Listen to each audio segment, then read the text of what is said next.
she was doing that like 3 or 4 at a time. Yeah. I hate mine. Okay, guys. So before I start, I just wanted to say that the Apple versus PC debate has been going on for a long while now. But in that big kind of market, I had to pick a very small niche to kind of do apples to apples with it. I couldn't compare like a MacBook versus like a $200 PC. So with that said, I'm going to do the new Apple iPad Air versus the Microsoft Surface 2. So tonight, I'll be talking to you guys about the comparison of the technological specifications, the consumer reviews, and the overall persona of the company that we get today just from the media. So why is it important? According to OS Daily in 2010, the iPad actually accounted for 1/3 of all tablets within the marketplace. And as you guys probably know, that's a very big number of tablets. That means out of all you guys that own a tablet, one of you owns an iPad, or 1/3 of you own an iPad. In 2012, Microsoft was able to grow its market share 20% through its new tablet-like device called the Microsoft Surface. And basically, why is it important? Everybody owns a computer. And it's projected by 2015 that everybody, 90% of people, will own a tablet. So right here, Staples actually went ahead and compiled a visual chart of data from multiple websites and multiple polls, and they just put it together in a good graphic. It says by 2015, 82.1 million people will own a tablet in the United States. That's basically 1 in every 4 people. And it just kind of infers that the people of the U.S. and people around the world that are technologically dependent are going to start shifting from the computer to a tablet.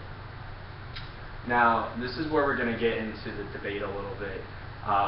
So the Microsoft Surface, for any of you guys that don't know, it's basically the competitor to the Apple iPad.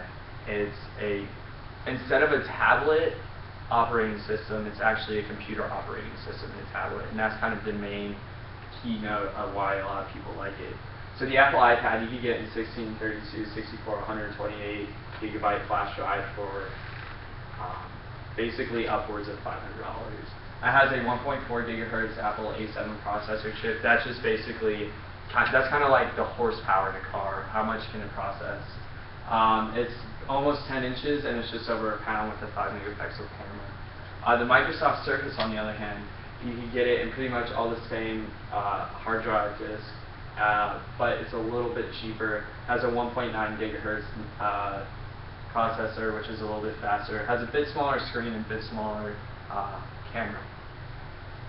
So these are actual reviews from people on Amazon.com reviewing the iPad Air and the Microsoft Surface.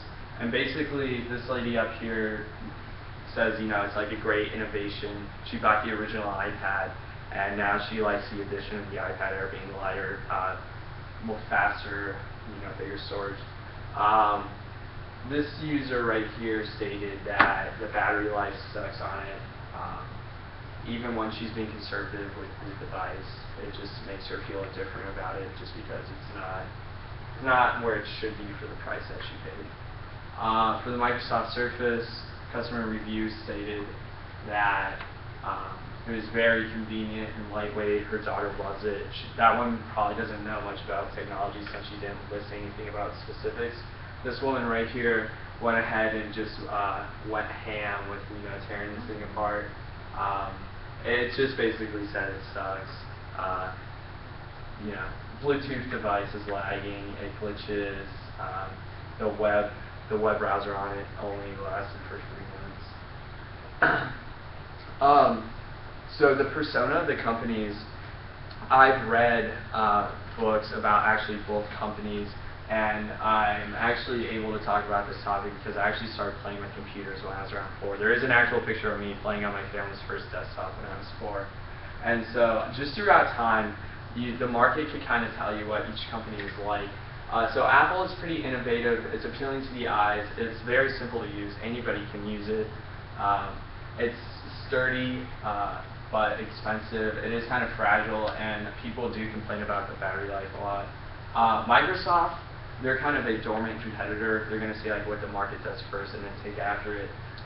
It's not really appealing to the eyes. It's a bit more complex of a user system, but it's more customizable. It's pretty cheap and it has decent battery life. So with that said, the decision is ultimately up to you. It's up to you guys to decide what you guys need. If you guys are looking for more of a Mercedes, you should definitely go Apple. If you're looking for more of a convenient use, you should go to Microsoft. So with that said, I'm going to play this little clip. Hello, I'm a Mac. And I'm a PC. Advertising, advertising, advertising. Fix Vista. Advertising, advertising, advertising. Fix Vista. Oh, I'm just doing a little budgeting, Mac. You know, with all the Vista problems that have been frustrating PC users, I have to take drastic action. By investing in advertising? Yes, advertising, and I'm also putting something toward resolving Vista's problems. So do you really think that amount of money is going to help fix Vista?